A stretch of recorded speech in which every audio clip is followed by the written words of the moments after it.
my friends, let's dive right into the Kherson direction. Putin, in his direct line, claims that they are not in a hurry to push out the armed forces of Ukraine, wanting them to advance more on the left bank and then supposedly successfully conduct destruction. However, Russian war correspondents report that they are being thrown into daily assaults and they are dying in large numbers, while the armed forces of Ukraine don't retreat a single meter, continuing to defeat the Russians. On the situation in the area of Kreminna in the evening of December 14, 23. Despite the direct order of the president to create a fire bag in Kreminna and not to rush to squeeze them out of there, Teplynsky does not stop giving orders to storm the enemy's positions in the village of Kreminna. Today, assault operations of our units continued in Kreminna, and unfortunately, we have losses, but there are also losses in the armed forces of Ukraine. We now have 3 questions with the interrogative adverb when, 1. When will Teplynsky start taking care of the soldiers? 2. When will Teplynsky begin to carry out the instructions of the Supreme Commander-in-Chief? 3. When will Teplynsky stop lying in his reports to his superiors in the General Staff of the Armed Forces of the Russian Federation and in the Ministry of Defense of the Russian Federation? It seems that this Teplynsky is doing everything as needed and destroying as many Russians as possible. However, the return of Russians to the right bank and even more so the advance, not to mention the capture of Odessa, they look simply fantastic. Okay, in the Zaporizhzhia direction, the number of offensive actions has increased in the Verbove area. They are attempting to storm the positions of the armed forces of Ukraine on the eastern flank, and the battles is fought for every position. Shelling continues as well, but there are no changes along the front line within the day. At the same time, yesterday evening, it seems that the armed forces of Ukraine struck Berdiansk and Mariupol as explosions were observed there. After the explosion in Mariupol, a large fire broke out. In the Vuhledar direction, artillery shelling continues along the front line, and battles are ongoing in the Pryutne area. The attacks are recorded closer to the village, raising the possibility that the armed forces of Ukraine will counterattack and prevent the Russians from advancing further. In the Avdiivka direction, complex battles are taking place. Occupiers are advancing in the Novobakhmutivka area, but they are unable to make some progress. Earlier, the armed forces of Ukraine successfully pushed them back, and now the front line runs along the railway. The Russians are trying to break through it, but the armed forces of Ukraine are successfully repelling them. The situation remains unchanged within the day. Meanwhile, to the east of the coking chemical plant, battles persist. However, as of today, there are no reported new successes for the Russians, and the front line remains unchanged within the day. In the industrial zone, the Russians continue their offensive. They are making significant advances on the outskirts of Avdiivka, approaching the private sector. The armed forces of Ukraine are preventing them from consolidating, but the situation is extremely challenging. The pressure is high and the attacks are practically relentless. Battles are also ongoing in the area of Severne. The occupiers don't cease their efforts to capture this village. However, they haven't achieved success within the day. The same situation is observed in the Peril area. Battles are taking place in the fields near the village, but the Russians are unable to make progress. The armed forces of Ukraine are successfully holding their defense.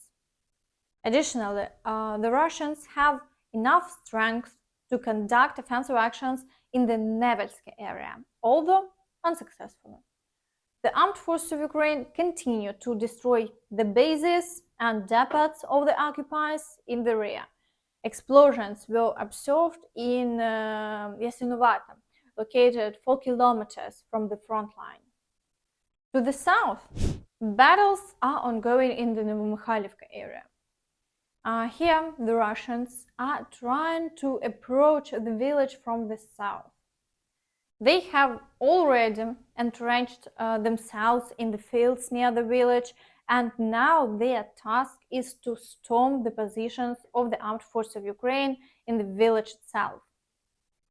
However, they are likely to lose another 1,000 occupiers here because the armed forces of Ukraine continue to eliminate them in large numbers.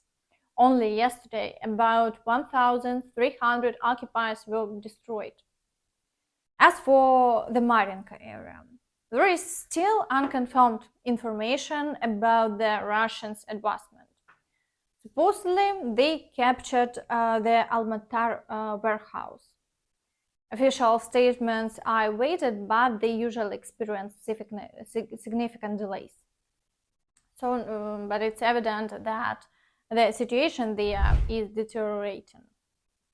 In the Bakhmut direction, there are no new complications because the Russians managed to advance a few days ago approximately 4 kilometers. Now, it's reported that they are attempting to break through directly to Chasiv Yar. This is very concerning news because after Bakhmut, the initial plan was to capture Chasiv Yar and then move on to Konstantinivka. Judging by the amount of manpower they commit to the battles and the fact that they persist in doing so, their goal is clear: to take these cities at any cost. The Ukrainian forces are doing everything to prevent this, but the situation appears extremely challenging.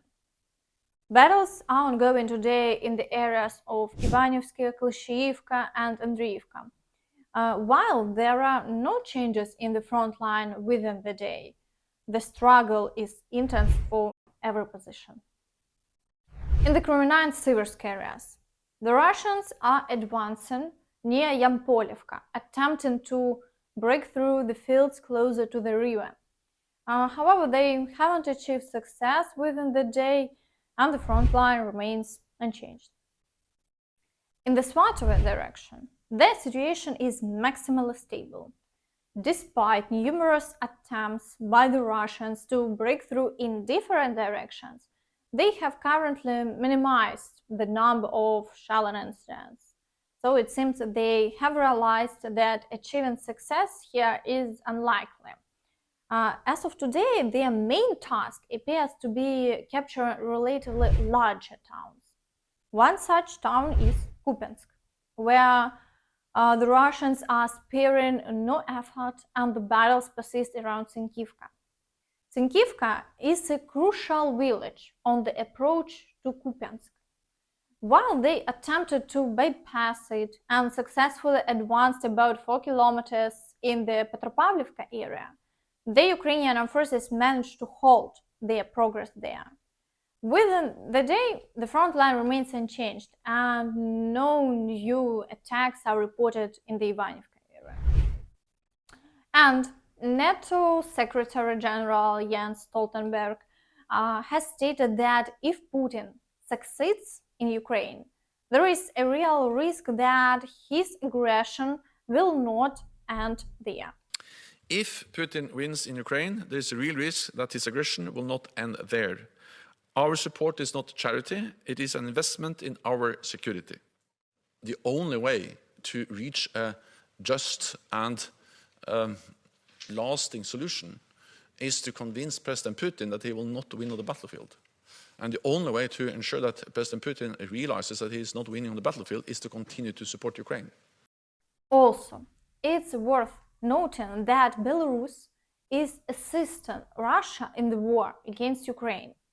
At the beginning of the full-scale invasion, Russian terrorists attacked our country including from the territory of Belarus.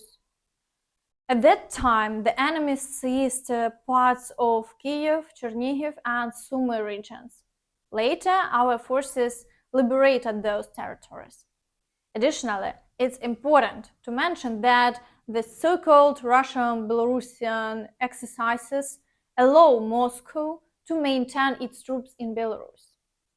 Earlier, the spokesperson for the State Border Guard Service, Andriy Demchenko, mentioned that the situation along the border with Belarus remains under control. There are no attempts of infiltration by sabotage and reconnaissance groups, and the situation is not escalating. Meanwhile, border guards continue to strengthen the border between Ukraine and Belarus, installing various types of barriers. Commander of the Joint Forces of the Armed Forces of Ukraine, Serhiy Nayev, emphasized that Ukrainian forces are monitoring the border with Belarus and are ready to react promptly in case of any threat. And that's all from me. Don't forget to like this video, subscribe to the channel, and hit the notification bell to stay updated on all the latest news. Thank you for watching, and see you next time. Bye bye.